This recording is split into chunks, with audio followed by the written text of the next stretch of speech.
So let's talk about the foods that are almost a no-brainer for everybody.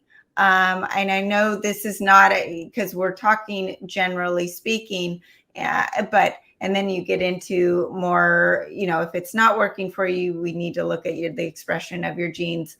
But can we talk about your philosophy behind the Wildatarian diet? Yes, and I'm really calling it a movement now, because now more than ever, Sarah, I cannot underscore this enough. If we eat amyloid-based meats, we're in trouble, because now clinical studies show that the spike protein increases amyloid burden. And so if we eat amyloid-based meat, chicken, the dirty bird, I have not had a piece of chicken in 5 years, commercial beef, pork, and turkey, if they're commercial, and even if they're pasture-fed, it may not be good enough. We're adding an amyloid burden. And I will tell you, those amyloid are indigestible proteins. The way I managed my insulin was by managing my peptides, which are short-chain proteins that I could assimilate. When I ate a hamburger, and it was pasture-fed, I did have it with a beer, but beer's not a problem. I can drink my beer here and there and not have a glucose issue, because it's interesting. My blood sugar went to 52. Why? Because my body could not break down the protein of that pasture-fed burger, which was naked, so I didn't have the bun, into the peptides that I needed to manage my insulin. And so I oversecreted insulin. And I actually had a client whose mother was rushed to the hospital with a blood sugar of 24. That is stroke level. You can die. Wow. I can't overemphasize this. I'm seeing clients, even my world-class athletes, until we figured this out, with blood sugars, because they have a continuing glucose monitors, in the 40s. That is highly, highly dangerous. We have to move to wild meat that can be lower amyloid based. If nothing else, for your audience, we have to move to this. This is critical for our longevity and our health. We're talking dangerous levels of blood glucose.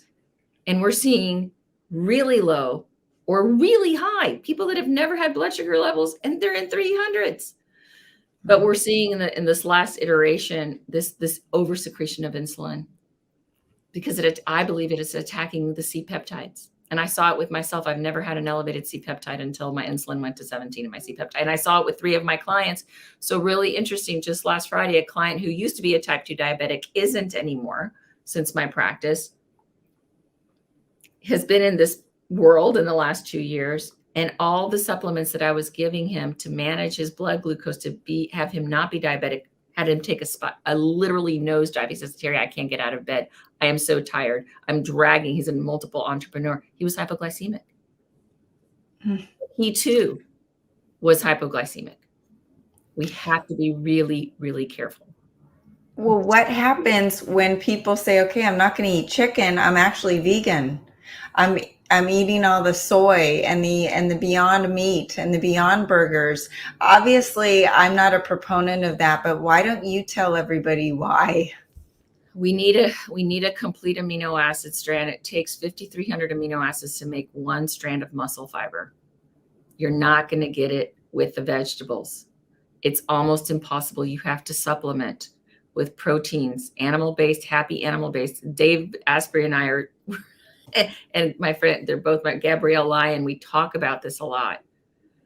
If we go back to living as nature intended and eat those animals that have the amino acid utilization capability from our body's ability to break them down from proteins to amino acids, we will be better. Vegetarians are going to really struggle if my hypotheses, which I'm seeing personally and in a lot of my clients, bears fruit. We're going to be in trouble.